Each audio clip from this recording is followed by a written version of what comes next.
Okay, everyone, we're going to get started. We've got a packed agenda, and we want to leave room for Q&A. Thanks for joining us for Microsoft Stream Under the Hood. My name is Joe McClanahan. I'm Archana Nair. And we're program managers on Microsoft Stream. We've also got some of our colleagues here in the front row. They're going to be helping us out for Q&A. And I want to thank everyone who's come by the booth, because the questions you've been asking us at the booth have helped us fine-tune what we're going to talk about in this session. So thanks a bunch. So we're going to start off with just a brief introduction to Stream. And by show of hands, how many folks have used Microsoft Stream or have it deployed in their company? Awesome, good, you're in a 301 level class, great.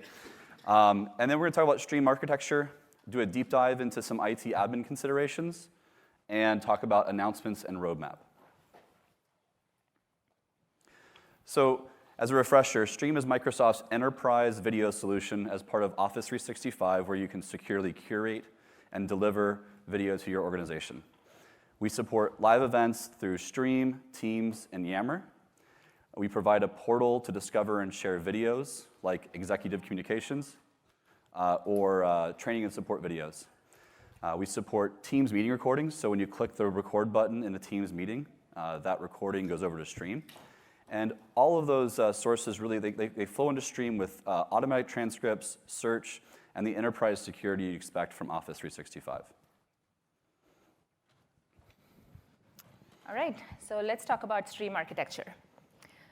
So when you think about Stream as a service, Stream has front end and then a set of back end services. So front end is how users access and interact with Stream. So we have the Stream portal. That's the UX that you see when you go to microsoftstream.com. Stream also supports embedding videos and channels inside of other applications. So people that are using other applications don't have to leave their application in order to consume a Stream video.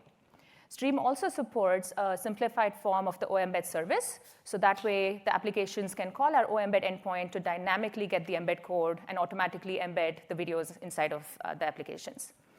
And then we also have the iOS and Android apps that are used for consuming content on the go. And one of the newest announcements we have at Ignite is that in addition to consuming content, you'll also be able to create content on the go on the apps right now. Let's look at backend services. So the first set of services is what we call as the Stream core services. So these are the set of services where the business logic of Stream exists. So here we implement permissions, which is when a user logs into Stream, we make sure that the user is authenticated and authorized to access the right resources on Stream. Media organization is implemented here. That's basically the concept of Office groups and channels. So Stream implements Office 365 groups, and we have channels inside of that to organize the content. So that's implemented at the Stream core services as well. We implement search here. So when a user inputs a keyword, we not only search for the keyword inside of title and description, but we also do a deep search inside of the automatically generated transcripts to find the most relevant content for the users.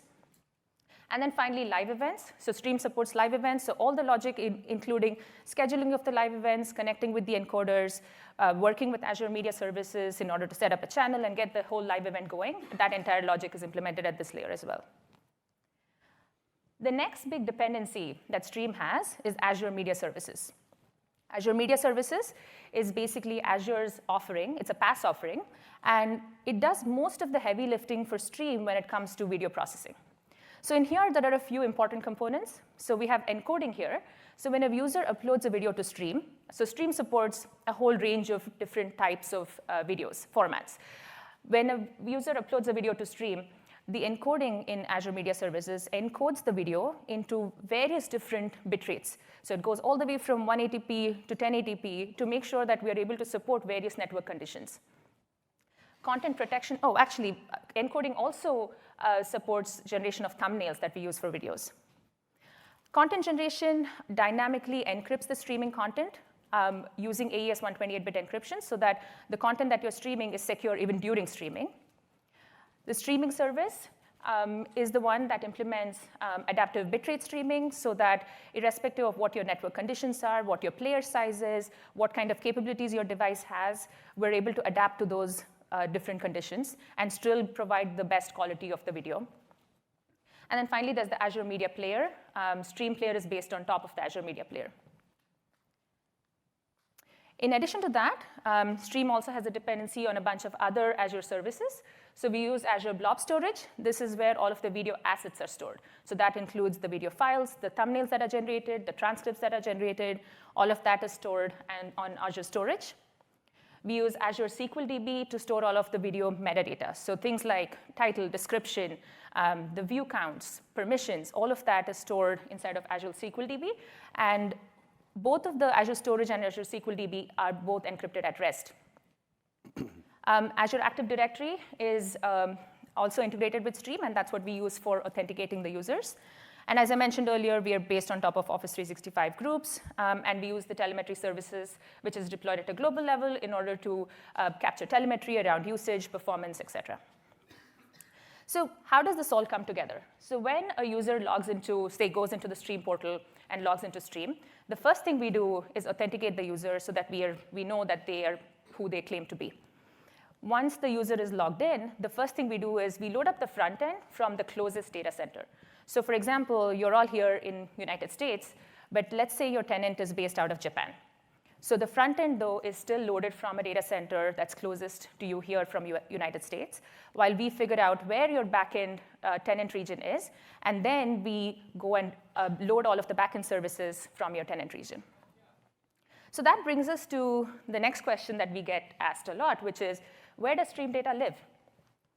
So Stream is currently hosted in these regions. So as you see, there's a number of public regions. We're also available in government cloud. So as long as your tenant region is hosted in one of these regions, Stream data will also be hosted here. However, if your tenant lives in a region that's not yet available, where Stream is available, we will host Stream data in a tenant that's geographically closest to your tenant region. And Stream has a number of other regions planned. These are just the highlights of what we have on our roadmap. But I have a link here for the Azure product roadmap where you can see more details about the specific timelines of when we'll be deploying to other regions. And the other question that typically users ask is, where is my data currently stored? For that, if you go to the Stream portal and go into the Help menu and click on About Microsoft Stream, you can see where your Stream data is hosted.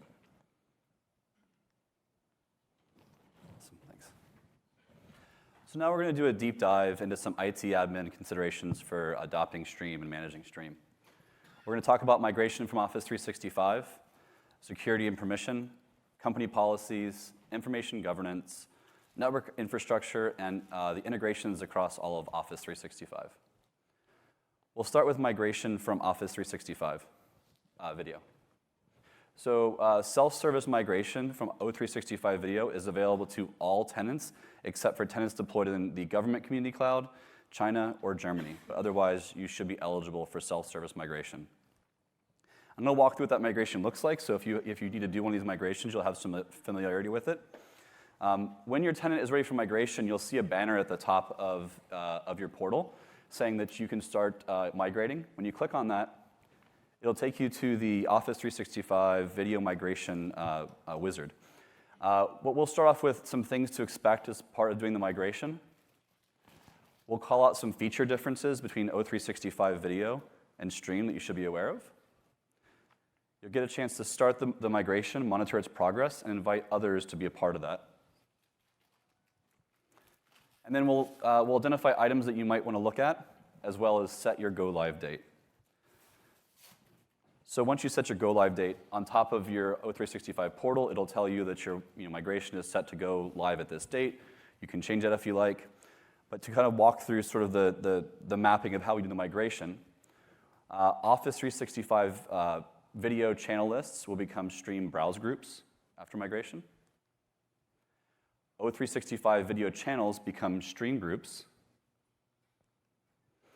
O365 video channel permissions are now applied to Stream groups. And your O365 video embeds and links are now Stream embeds and links. So for all the links that you've sent out in your organization or embeds that you have on SharePoint sites or elsewhere, those will continue to work post-migration to Stream. Here's a quick chart of that information. You can find out more at this link in our migration guide. Some things to call out, though, that aren't migrated. Statistics charts, Spotlight videos, Spotlight channels, and Stream does not support guest access yet. or the ability for non-owners to download original videos, so those settings won't migrate. And again, check out the link for more. There's lots of great documentation on this, and it hopefully will walk you through any questions you have.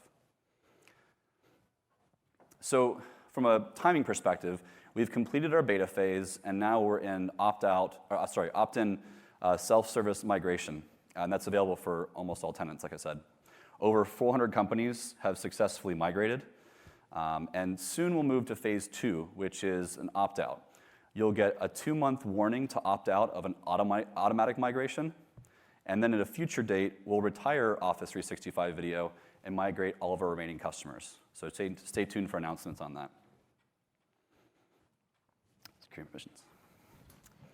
All right, let's talk about security and permissions. So as IT admins, one of the biggest considerations is that you want all of your content, no matter what kind of content it is, to be stored securely, and you want to make sure that all of the content is permissioned correctly.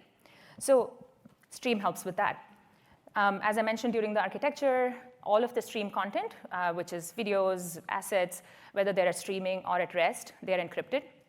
And admins have full oversight of the content in Stream. And by that, what I mean is, even if as a Stream admin, you're not specifically permissioned to every piece of video that's on Stream, you can still elevate yourself as an admin and still be able to take any action on all of the content. So the best way to show all this is with a quick demo.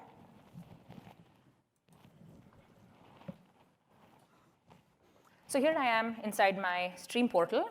And if you're a Stream admin, you should be able to go to Settings and click on Admin Settings, which will take me to the admin portal. And here I am signed in as Megan. And as you notice, Megan is not really listed as administrator. That's because Megan is a global tenant admin. So if you're a global tenant admin, you're automatically a Stream admin as well. But using this experience here, you'll be able to manage other Stream admins. Let's look at content creation. So when you deploy Stream in your organization, everybody inside your organization will be able to upload videos. However, if you want to restrict uploads to only a certain group of people, you'll be able to turn on the setting and manage the list of people that have specific permission to do the uploads. Same for company-wide channel creation. If you want to restrict them, you can add the list of unrestricted users on this list. And one of the newer permissions that we just added in here is when you upload a video to Stream, you'll see a little checkbox that is checked by default, which will allow everybody in the company to view the video, which means that when you upload a video, everybody in your company has access to the video and will be able to see it. If you don't want that to be the case, you can change that default to only specific groups and people. So what happens in that case is, if I switch over to another user here who is a user and not an admin, and let's say if I try to upload a video, what you'll see is inside, while the video is uploading, inside of the permissions tab here, this particular box is unchecked. So this was one of the big asks from customers because they did not want all of the videos to be available to everybody in the company as default. Talking about comments, as an owner of a video, every owner has the ability to turn off comments for their specific video. But as an admin, you will be able to turn off comments for videos for all videos inside your organization just by doing that. There's people timeline. As some of you may know, Stream has the ability to detect faces inside of videos. So we detect faces and tell you on the people timeline where those faces appear. So this is really helpful when users want to find that exact most relevant part of the video quickly. However, if you want to turn that off, you can go ahead and turn this off. One caveat is that this is a destructive operation, which means that if you turn this off, we will go ahead and delete all the faces that are stored on the Stream service, and we will not go ahead and detect faces for videos, new videos that are uploaded. However, if you turn this on, at some time in the future, we will not backfill the old content, but we'll just start generating faces for the new content uploaded from then onwards. The next new feature that I want to talk about is Recycle Bin. Recycle Bin, obviously, all of you know, it's basically when you delete a video, it doesn't get deleted permanently. It stays in the Recycle Bin for up to 30 days, after which it gets deleted. So a scenario here that I wanted to show was, let's say because I'm an IT admin, one of the employees in my company reached out to me and said that on their Market project team, the roadmap video has gone missing. And clearly, when I come to this page, I see that the video has been deleted because it cannot be found. As a user, you obviously have access to your own recycle bin. So you can go take a look at it, restore videos. But as an admin, you actually have a view of the recycle bin of the entire company. So on the Stream admin portal again, you can go to recycle bin. And I see the Mark8 roadmap video right here. So with just one click of a button, I can say restore video. So it's gone back and restored the video. So if I go back to my SharePoint page here and refresh, I should see that the video has been restored as soon as it loads, and there you go. So it's just as simple as that. The one other thing I wanted to show you was I noticed that the video was deleted by someone that was not supposed to delete it. They deleted it by mistake. So I want to go and make sure I change the permission. As you see, I can't edit the video here automatically because I'm not listed as a user on this video. However, because I'm an admin, I have a setting here that says I can edit this in admin mode. So I can elevate myself as an admin, and then I can do all the same kind of permission as an owner would do.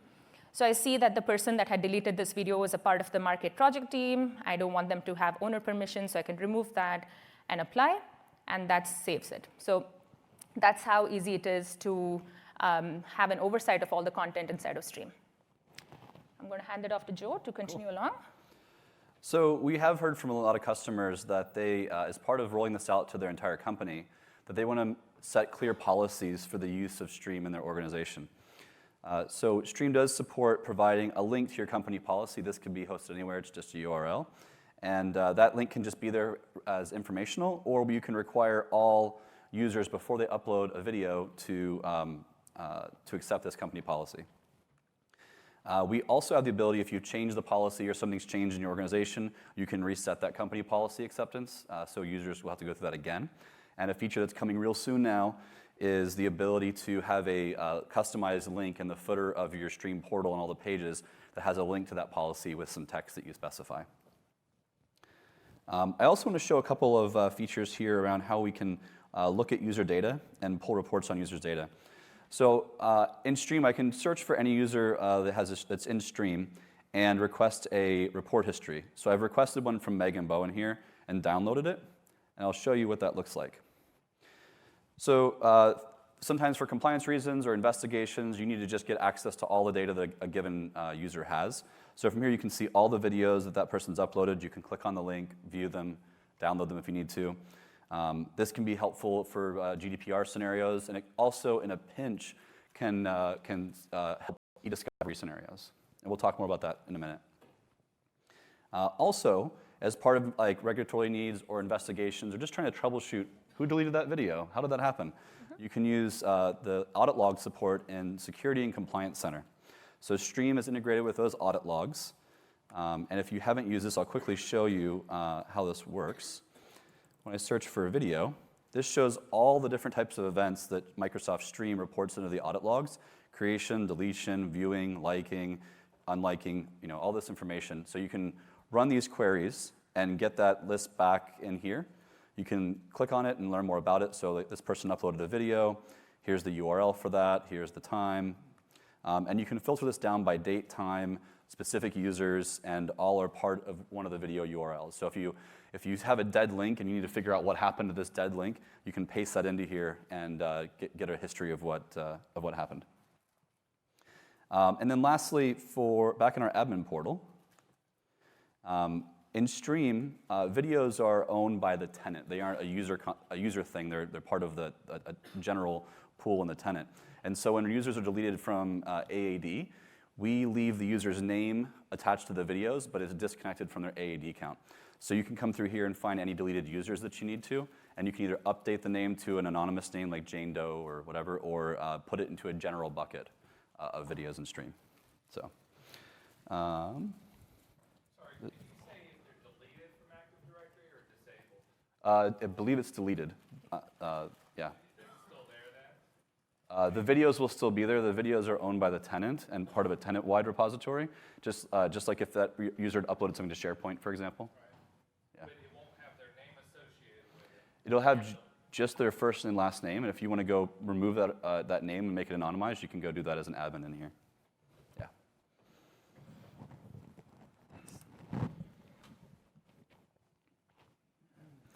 So Now I want to switch to talk about information governance.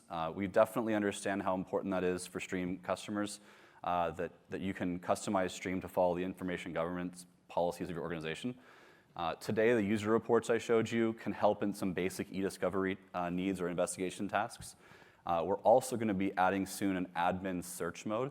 So you as an admin can search across the entire Stream tenant and see videos that you otherwise wouldn't have permissions to. And then, for example, if you were being sued about a thing called Project Starship, you could search for Starship across the tenant and be able to look at all those videos and down them if you need to. But next, I'd like to give you a sneak peek of our future information governance plans and how we're planning on doing that.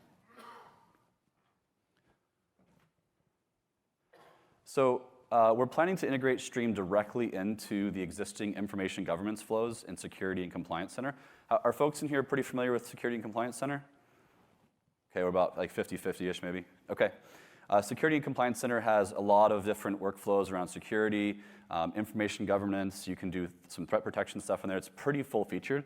The audit logs I was showing you earlier, that was in Security and Compliance Center as well. So if you haven't looked at that, check it out.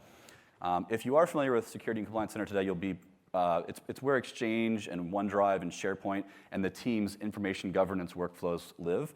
And if you're happy with how those work, you'll probably be pretty happy with how we're doing Stream. But specifically for Stream, we're going to be supporting data retention, retention labels, legal hold, and e-discovery. I'll go into each of those in just a second. And just to remember too, Stream powers Teams meeting recordings. So we've actually broken out Stream videos and Teams meeting recordings separately so you can set your policies and your searches separately. So broadly, retention policies allow a compliance admin to set rules for when content's retained, deleted, or retained then deleted. For example, you might want to set a policy in your organization to delete all Teams meeting recordings after 90 days, both to save some space in Stream and also not to build up an accumulation of just information about meetings. This retention is in-place retention, so we'll hold those videos in Stream, and if they're deleted by a user in Stream, they'll still be viewable via Security and Compliance Center. This is just an example of sort of the rules that you can create with those retention policies. Retention labels allow us to set retention policies on an item-by-item basis. So compliance admins will be able to create these labels, publish them out to endpoints, and end users can actually apply these labels to individual items in Stream, either as part of the upload or the edit process. So it just gives us a more fine-grained control. Instead of saying, here's our policy for Stream videos, we can say, here's our policy for Stream videos about executive communications. Here's our policy for Stream videos about Teams meeting recordings.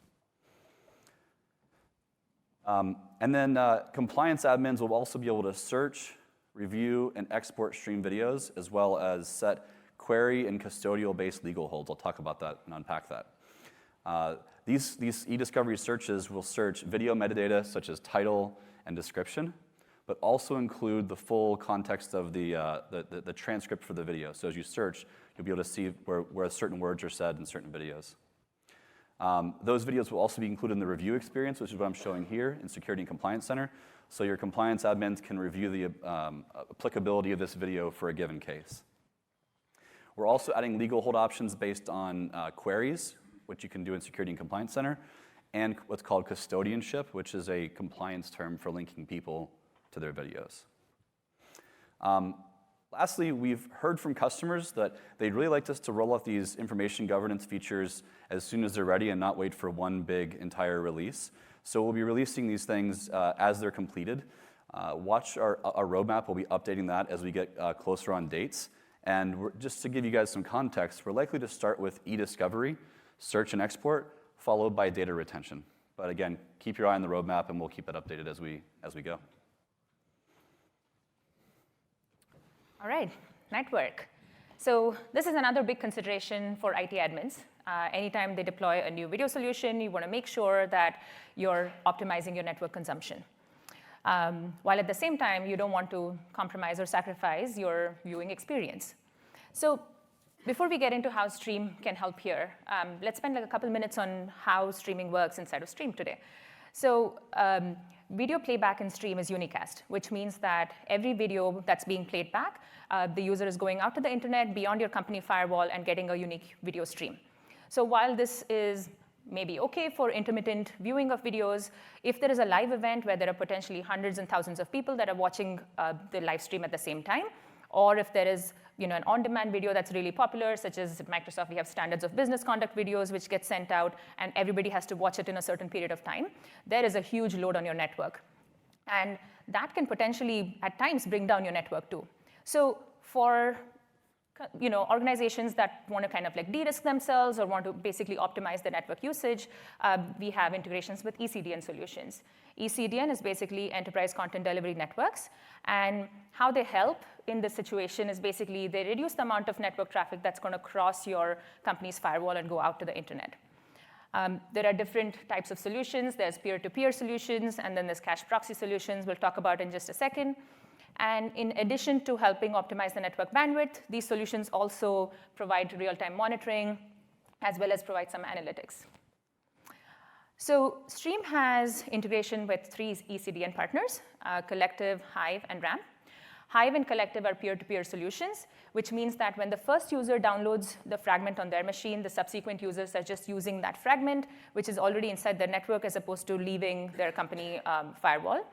RAMP is a cache proxy solution. This is slightly different, where it's basically deployed in the caching solution is deployed in the network layer. That's where the fragments get cached, and then basically the users go and get the cached fragment.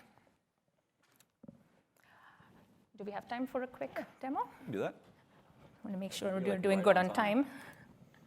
Within seconds. All right. Precision is amazing. All right. So as long as you go and check which is the right ECDN solution that works best for your company, and you purchase that, you can come into Stream, and it's as easy as providing a few parameters in here and setting it up with the right ECDN provider.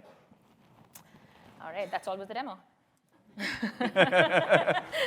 What was I stressing about? Yes, we did have the 15 seconds available. It worked out great.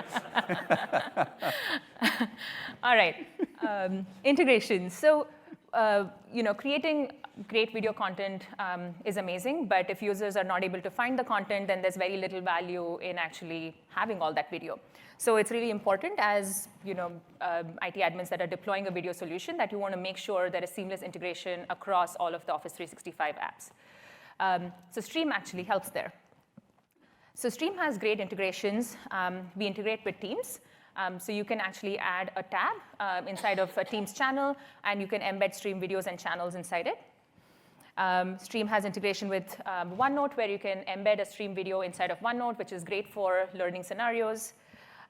We also have integrations with SharePoint, where we have a web part that actually can embed a Stream video or a whole entire Stream channel.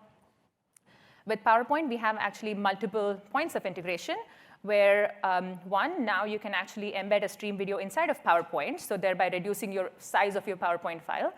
And PowerPoint actually has a recording tab, where you can record your PowerPoint presentation as a video and upload that to Stream. So it also comes in handy as a creation tool.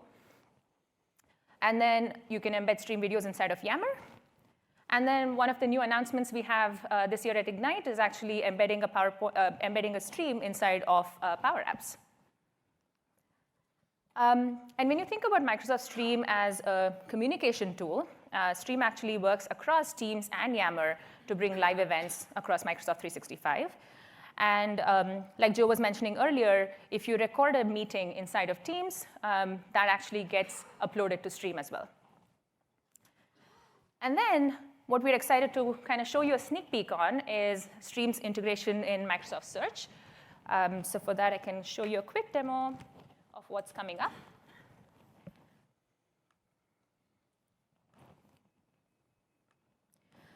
So here I am inside of a SharePoint site, and I'm going to go ahead and search for Mark 8, which is the cool drone that's being built by Contoso. Now, this is the familiar SharePoint search, if you're all familiar with SharePoint search results already. And as you see, there's a new video tab added here. So what this video tab actually does is surfaces all the Stream results that's inside your company.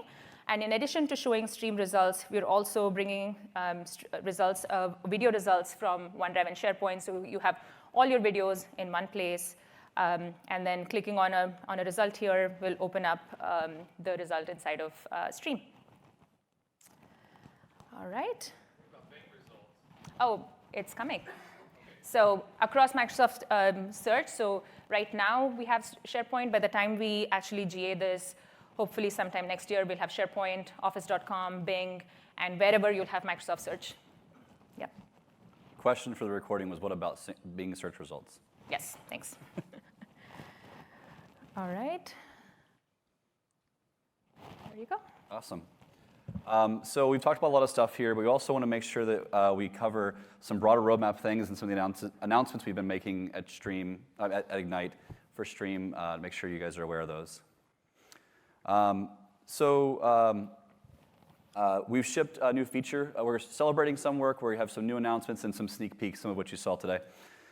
We've shipped Video Replace, which is a really cool feature allowing you to update videos, but keep the existing links working. So for example, if you've got a video that's embedded in a bunch of places or you sent a link out, but you find a problem with it, you can just replace a video as opposed to having to re-upload it. We've shipped a very basic trim functionality, which allows us to, you can edit the beginning and the end of a video. That's really great for live events. Sometimes with live events, you have 20 minutes of getting ready to start, welcome to the meeting.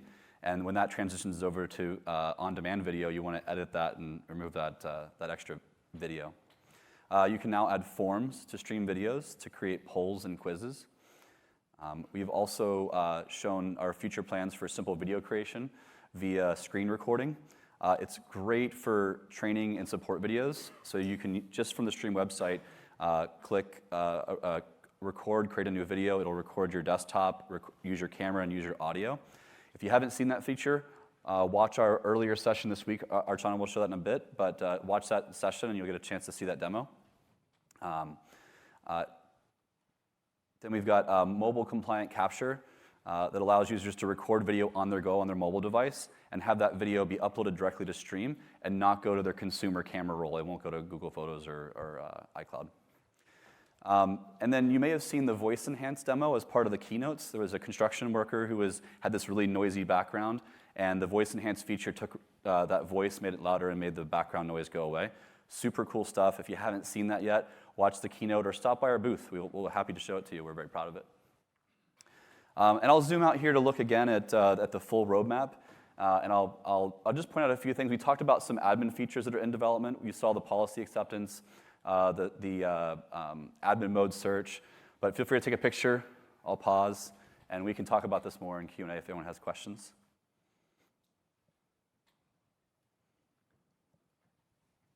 Okay, it's going away. All right. Oh, I heard someone who just snapped a picture. I'm sorry. I got the wrong one. Well, yeah. Next year. Sorry.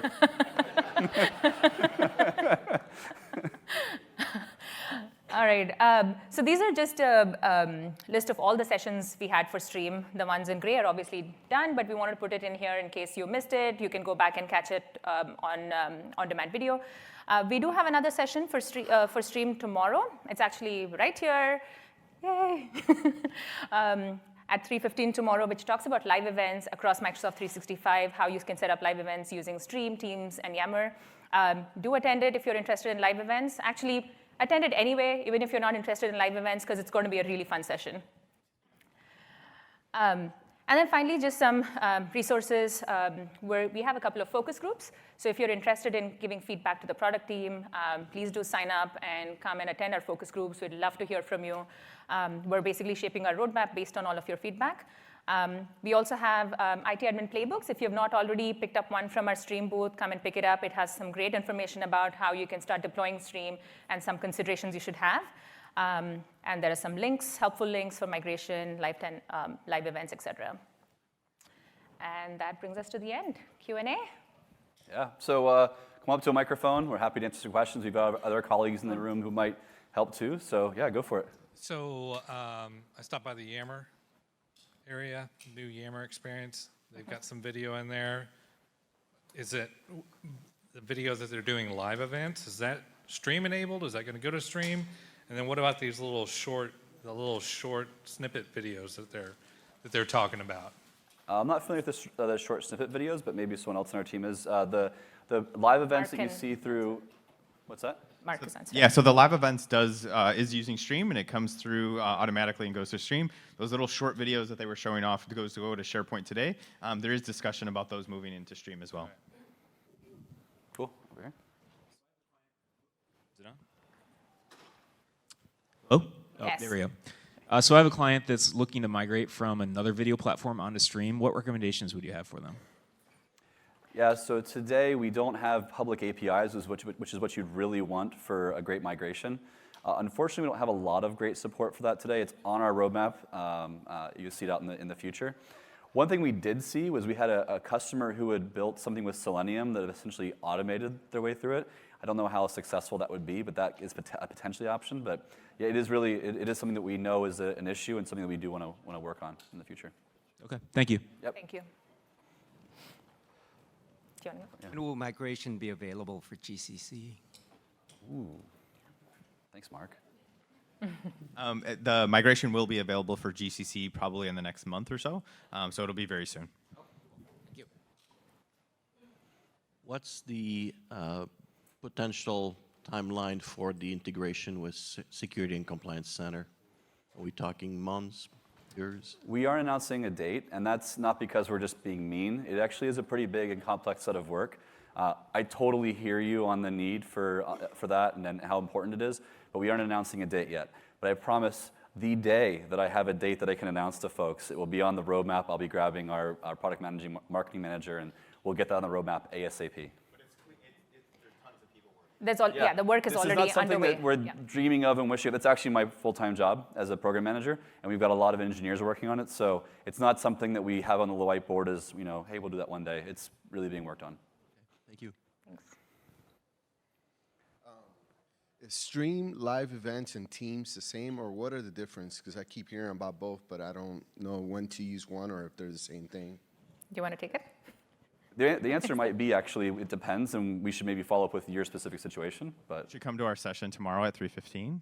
But basically, they're very interoperable between the two. So one you can produce using. It depends on how you want to produce your event. If you want to produce with a simple kind of Teams-based thing where I pull up my webcam and sharing, then that's kind of a Teams meeting produced event. And then you can also use an external encoder, which is like using RTMP ingest with a hardware or software encoder. And so those run through Stream. And then so the one thing you choose is how do you want to produce it. The other thing is how do you want people to view it. Do you want people to watch it directly in Yammer? Do you want people to watch it in Teams? Do you want people just to watch an embed code sitting on a SharePoint site? So those are the kind of things you kind of weigh through. And those two questions, if you answer those two questions, drive you to which kind of tool you should pick when. I'm not going to be able to attend the session, so is there somewhere to see that comparison or something? Or do you just have to use them and kind of see it? Yeah, I can talk a little bit in depth right after this. Okay. Thank you. Is it on your roadmap to make it so that, pardon me, so that Stream admins are like other admins in O365 where there's a Stream admin role and the Stream admin center appears on the left-hand side and the admin center is something that you can have and you can PIM up to the Stream admin role. All the other services treat admins in a different manner. we've heard that feedback, and it's something that's on a roadmap, but it's not in the immediate near future. Thanks. I'm not sure if this is for today's session or tomorrow, but for Microsoft live event, if we are streaming from the entire EMEA region, where is it actually being hosted from? The Azure data center in the US or one of the data center in EMEA? So like we talked about where your stream data is hosted, it depends on where your tenant region is, right? So those Azure Media Services, all the streaming services will be hosted in the same region as your tenant region. Okay, is there a roadmap to move that with the multi-geo? Let's say if the users are located in EMEA And if it's being scheduled by someone that's based in EMEA, maybe we should host it there, or? So for live events in particular, the original video is going to come out of your home tenant, and it's going to be streaming from there. But all of our live events, whether it's Teams produced or our external encoder produced, are backed by Azure CDN. So the user watching the video is not really going to your home tenant. They're going to a POP location that's closer to you. And Microsoft is doing the... Yeah, so it's replicated across Azure CDN, and as the user is watching, you detect where they're from. If they're in Japan, but your home thing is in US, that person is going to actually play the video from a POP location in Japan. So it is doing a bring the video closer to the person who's watching it already. I thought so. I've got one more if you don't mind. Sure, yeah. So with the policy acceptance, when you upload a video, is there a roadmap to integrate that with meetings that we are going to record? Let's say, I know we are going to split between attendees and presenters. Attendees can't record anymore, presenters can only record. So, but before the presenters start the recording, is there a way that they themselves can accept so that, they don't download and they don't breach the... I'm unsure of that. That would be something that Teams would, you're asking, is there a way that you could give consent to be recorded? Yeah, they should view the policy or concern that, okay, I accept and I will not, I'll be, It's a great question. It's actually something that would be a good question to ask Teams. They're probably here at their booth. Maybe ask them. Okay. But we kind of catch the video after it's been recorded in Teams. The stream company policy is enforced in Teams, though. So if you there is, but maybe the acceptance part was quite nice, though. I mean, it's nice to have the acceptance part. They have that in Teams too as well. So if you have the company policy and you've never used Stream before, the first thing you're doing is clicking record. It'll say you can't actually record and upload this video until you accept the policy. It'll pop a little pop-up. You click a link, it'll open a new tab. They come back and they say accept, and then they'll be able to record. So that whole flow does work.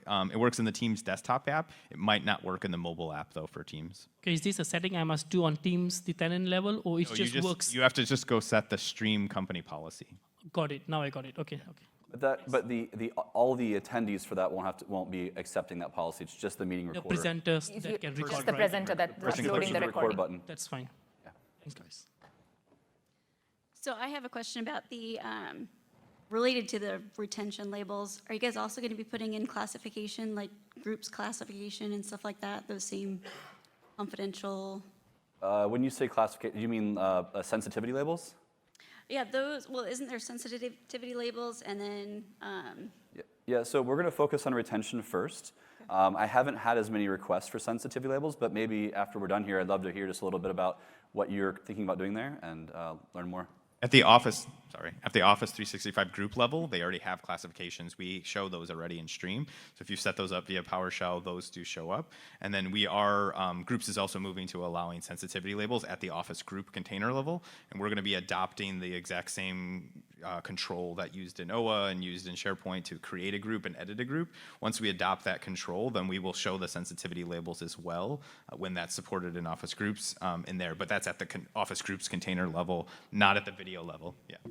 Thanks, Mark. We have a few more minutes. Anyone else? If not? There's one more.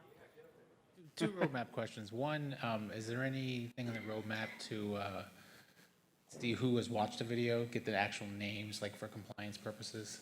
I know analytics are coming as far as statistics, but So is the question, when is it going to be there, or? No, if I wanted to see who actually watched the video, so there was something that everybody was required to watch, to see the actual names of the people that.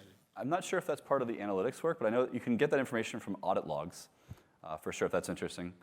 But if you're looking for an analytics view of that, I'm not sure I know the plans for analytics. In the V1 version of what we release for the analytics, we will not have the who watched, but we know that that's going to be the exact next thing that we need to do. It's in the plan, but the first version, when we say we're doing analytics, it's going to be very simple, like trends of views and visitors over time. Yeah. So, but the who won't be in that first version, but hopefully it'll be a quick follow after.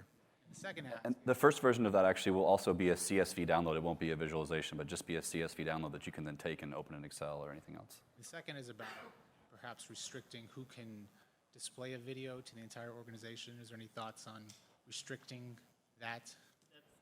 I've asked this question before, but we talked about it. Do you mean the one where you'd restrict uploads, And On uploads, the yeah. actual box that says display it to the Yeah. Oh, So that, yeah, go ahead. so the one that we showed in the demo here, where there is a setting where you can. the default. I don't want Okay. them to be able to do it. So Oh, you just want to be able to like disable it. Well, we've definitely thought about it. So it is something that what we have right now is more of like a, a time and place and time thing where you can have it for now. But we will iterate on it and, put that on our roadmap as well. why it was more important because of the restriction in Teams that you can only record a Teams meeting to stream, and there's no other way. So we had already restricted who could upload to allow people to record stream videos, then I'd have to allow them to upload. So I like. Yeah. We have had discussions about breaking those two things apart, Teams meeting recording versus general uploads. So Yeah. yeah, sure, go. Yeah, no, go ahead. It's you. You're the last one. Congratulations. And we are the last session, so Do we we have can keep stickers going or on. anything? Yeah. Is there a way to restrict users from uploading to a public or to like a channel that's not associated with a group? So you can disable the creation of company-wide channel, but I don't think there is a way to disable permissions to a specific group. Maybe it'd be good to understand, like maybe after this we can just understand what you're trying to do, and maybe there's a different way to do it, but yeah. If they can't see a group, they can't upload to it. You want only to go into a group or a channel. You don't want like videos sitting outside of groups and channels. But what if, if say like, I don't know, corporate communications, so they don't have a group, they just have a channel, but they don't want other people to upload to it as well. Today, we don't know the way to restrict that. Yeah, you have to use groups. Yeah, use a public group, and then there's a little setting that says, do members contribute or do members viewers only? So you just toggle that and make the members viewers only. So then only the physical owners of the group would be able to upload content to it. So it acts exactly how you want in that case. The only side effect is that it generated a team site and an email and all that other stuff. Cool. I'm curious about that though. Is there a way to bulk? I mean, it's on your roadmap. So Let's say she's got a bunch of videos in a corporate in a channel, corporate communications, and she realizes now we need to put that in a group, right? I have a similar thing. So I've got 50 videos that I have to go in individually and say, all right, put in this group, remove from this group. Is there a way for us to kind of sit there and go, you know what, I want all these videos to be organized this way into this group without having to go in individually? think about. Yeah, you're talking about like a bulk Bulk permission edit. Yeah, Yeah. it's one of those things that I think we're going to have to do sooner than later, but it's not on the list right now. Cool. Good. We'll go ahead and close the official session, but we're happy to sit and chat with folks and answer more questions. Can you just go one slide down, please? Sorry. Oh yeah, one more down. Back here, This one. this one? Oh, the session you're going to have tomorrow. Is that one? Oh the yeah, yeah, sessions. yeah. I'm Which doing it. slide? I And yeah, definitely for sure, guys. Folks, check out the session tomorrow. Mark and Amit, who are here, are going to be doing a live event live at their session. So if you're interested in live events, it'll be super fun. Thanks, guys. Cheers. Cool, thank Thanks. you. Thanks, everybody.